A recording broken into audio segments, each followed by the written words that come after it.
Outiller les maires des communes des 4 départements du Nord sur l'implémentation du système de parrainage et leur permettre de s'approprier la structure du formulaire nominatif de parrainage. Tel était l'objectif de cette séance d'information initiée par la Commission électorale nationale autonome Sénat ce mardi 12 août 2025.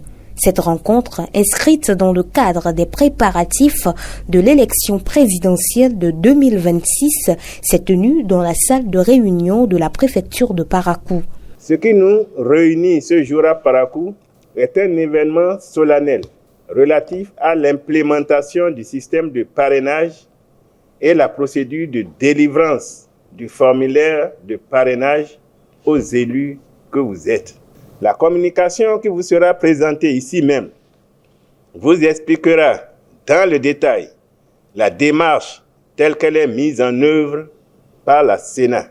Je sais que vous avez déjà eu la responsabilité de vous soumettre à cet exercice dans le cadre de l'élection du duo président et vice-président de la République en 2021.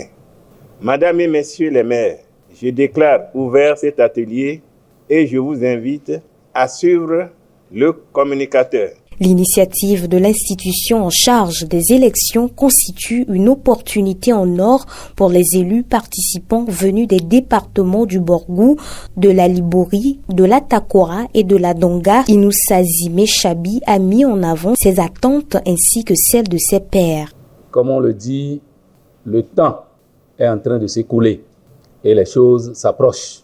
À demi-mot, chacun doit comprendre que nous allons vers les dates fatidiques. Et il est normal, comme le dit un adage, qui veut voyager loin, ménage sa monture. Il y a certaines informations que nous devons avoir, peut-être même des comportements ou des démarches qu'on doit avoir et savoir.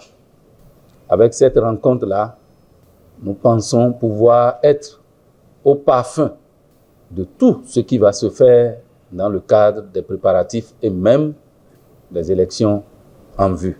La présentation assurée par le directeur du matériel et des opérations de la Sénat, suivie d'une séance de questions-réponses, a permis aux maires présents d'être désormais mieux outillés pour mener à bien leur mission. Donc j'ai fait une présentation aux maires et en leur expliquant d'abord la structuration du formulaire de parrainage, les informations qui seront recueillies sur ce formulaire, l'ordre dans lequel ces informations sont rangées sur le formulaire et également les articles du code qui voudraient qu'ils comprennent que c'est un formulaire nominatif, que c'est un formulaire individuel et que c'est une pièce indispensable pour les dossiers de candidature aux fonctions de président et de duo président-vice-président de la République.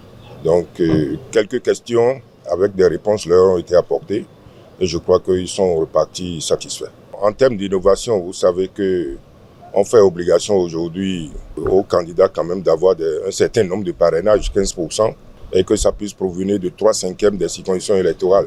Donc, ce sont des conditions qui sont dans le code et que nous devons implémenter et faire mettre en œuvre pour que les candidats puissent les satisfaire.